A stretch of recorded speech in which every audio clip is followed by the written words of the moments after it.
Jon, jahlimni chiqaradigan narsa O'zbekistonimizning qoq yuragida, Humo arenada bitta Nikulin degan o'z nomi bilan bilasiz, mashhur masqaravoz bo'lgan, uni olib kelib qo'yib, kimgadir mishok qilib berib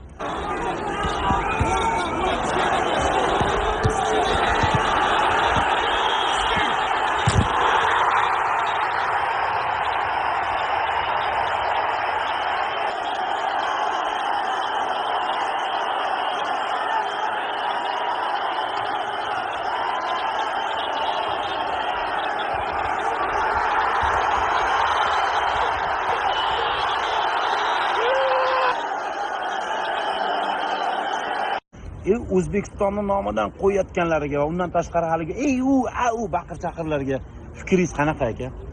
Aka, meni ichimdagi gaplarni aytadigan bo'lsam, og'ir bo'lib ketadi. Shuning uchun nima deyman? Birinchi o'rinda bularni to'xtatish kerak. Bizning yoshlarimiz shulardan ko'ra buzilib ketyapti. Ertaga kim shularni qo'llab-quvvatlab, kulib qo'llab-quvvatlab turgan odam bo'lsa, uylaridan farzandi, jiyani, aka-ukasining bolalari shunaqa qilib chiqadi, dardini hech kimga ayta olmasdan uyda o'tiradi. Anadolu вечер. Yeriya topiriya. Qayerdasan? O'sha sizlar maqtagan Konor Makgregor videomga like bosib, lekin ko'rmagan. Shuning uchun hozir to'xtatish kerak bularni. Jasko coach endi aka yaqinda yangi MMA ochildi, Mangu Xudo xolasa ligasi. U yerda biz shunaqangi gayguylarni ko'ramizmi yoki haqiqiy erkaklar bo'ladimi u yerda? Okay. Zamonaviy gladiatorlarni ko'rasizlar. Mana Nursultonning yoshlari, kelajagi, biz Fyodor Emeliannikani ham bilganmiz, Habiblarni bilganmiz. Shunaqa jangchilarni chiqaramiz aka, PD bo'lmaydi, pop MMA bo'lmaydi. Orqada qo'yayotgan professional jangchilarni ko'tarish payti keldi. Xalqimizdan so'raymiz, shularni qo'llab-quvvatlashini. Hayotiy jinnisang'i sportchilardan ko'ra haqiqiy mehnat qilayotganlar orqada qolib ketyapti.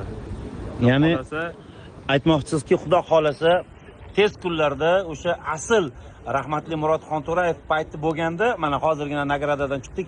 Bunaqalar yaqinlasha olmasdi endi. Yaqinlasha olmasdi ham. Endi inshaalloh o'sha davrlarga qaytamiz degan umiddamiz. Albatta. Xullas, yaqinda turnir bo'ladi. Bu turnir bilan bularni solishtirasizlar. Keyin nimani ko'rish kerakligini o'zingizlar bilasizlar, Xudo xolasa. Azizlar, agar gaplarimiz sizga ma'qul kelgan bo'lsa, yo'richani qizartirib qo'yib, ko'proq tarqataylik, chunki o'zbeklar asl jangchilar zoti bo'lgan, qolgani kapeyka.